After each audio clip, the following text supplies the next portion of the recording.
We'll start off with taking a look at all of this talk about corruption, the perception, the reality, uh, in light of all of those public hearings going on in the Senate, in the National Assembly, including the House of Reps. Well, we'll join this morning by Dr. Gbenga Omolayole, who is of the Initiative for Democratic and Economic Advancement Strategies, to call it IDEAS. Morning, and thank you for coming. Thank you very much. Well, yeah, as much as the Transparency International, they came up with that index, which, of course, we heard Dr. Kugbe say, look, this is just, it's perception. Perhaps, maybe suggesting that it's not reality because some will interpret it as such.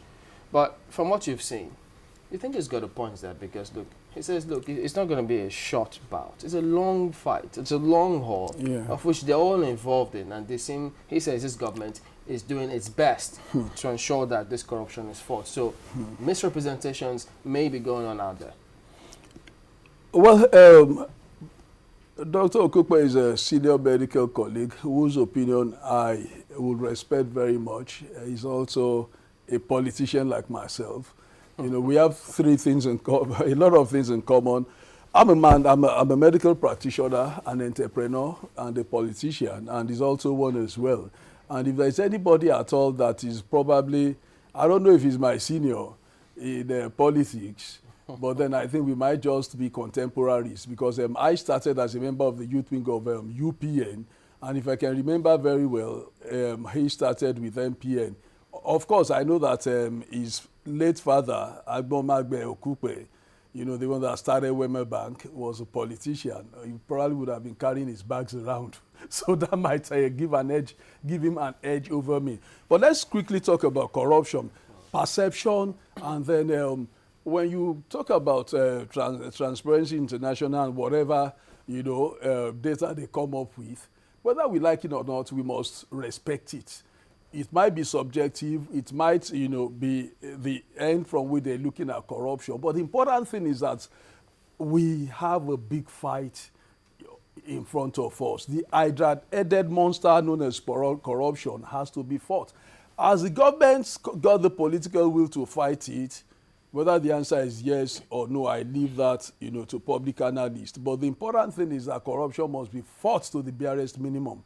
Some people are saying that, look, if we can reduce by 40%, we'll go places. Some people are saying that there must be total eradication. Whichever way we look at it, let us accept whatever, you know, we're getting from some of these international organizations and take it up as a challenge and then sit up and see how we can fight corruption. The last time I was here, that was the day, you know, of the Obama election. I did say something. I said, look, if today you decide to make me the president of Federal Republic of Nigeria, I will dump Vision 2020, I will forget about even the United Nations Millennium Development Goals and concentrate on what I call my own program. You know, it's my personal program, but then it makes sense to me and it might make sense to a lot of Nigerians. What I call Project CAP, CAP, where C stands for corruption, A stands for agriculture, and P stands for power.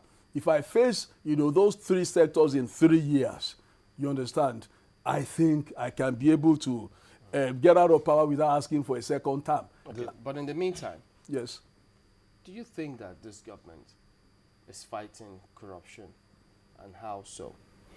I think this government, I will be very truthful.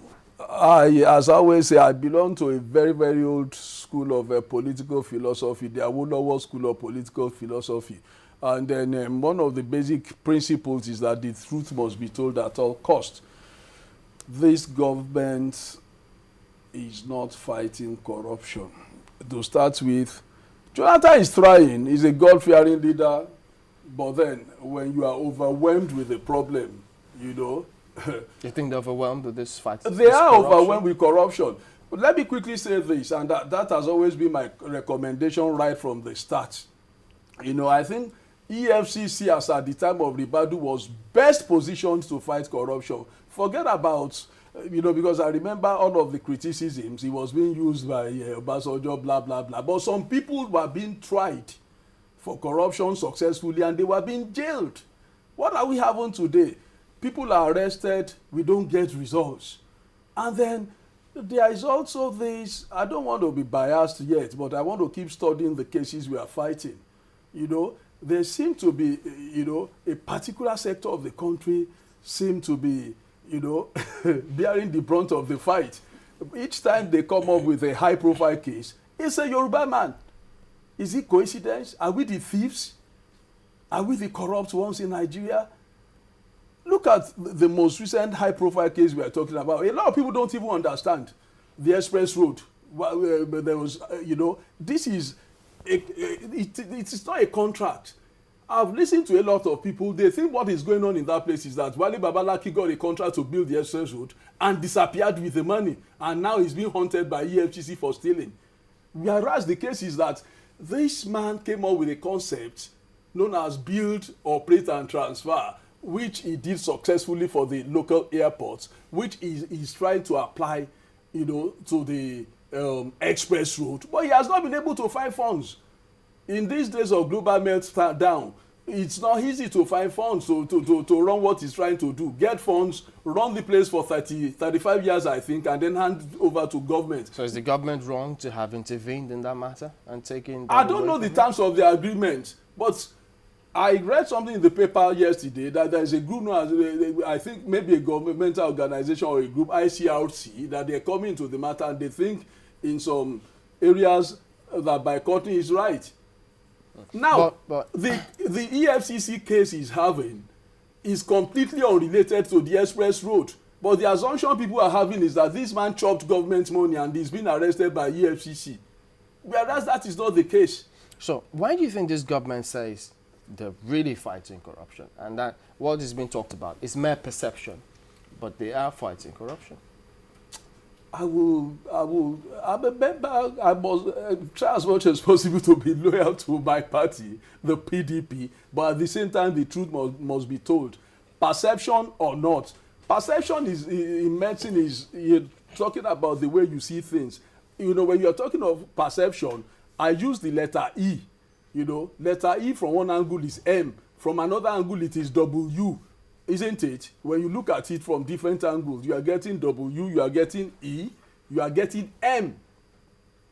So that is what we mean by perception, seeing things from different angles. But at the end of the day, what is the reality of the situation? The reality of the situation is that corruption has eaten deep into the fabric of the nation's economy, and it is a cankerworm that is destroying us that must be faced headlong. From whichever angle you look at it, corruption is corruption. Corruption is corruption. Is it peculiar to is it so peculiar to Nigeria that it cannot be dealt with? It is not so much so, because corruption, you even have it in the advanced world.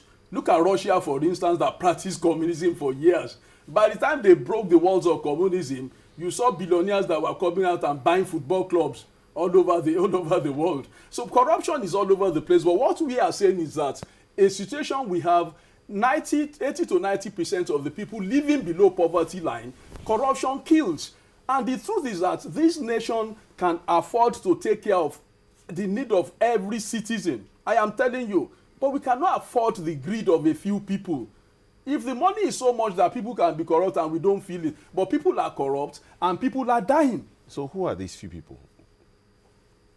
These people we are talking about, you know, they are everywhere. Public sector, private sector. We have seen poor public governance because usually you relate corruption to the public sector. But we have seen terrible corporate governance as well. When all of the banks, when EFCC decided to take a look at the banks, what happened? Serious corruption in the banking sector. So it's not just the public sector. It is both private and public. But what I'm saying in effect is this, because I should quickly touch that. I think honestly, one of what we quickly need to do is to decentralize the activities of EFCC. The corruption in Nigeria is so massive that, look, I think if you have an EFCC that is in charge of the police, you have an arm that is in charge of the public, sorry, I'm talking about the civil service, for instance, because that was one of the most corrupt organs you can think of. So by the time you decentralize the activities so that they can now face you know, you have a subsection of EFCC that is facing each sector of the economy, then I think the fight has started. But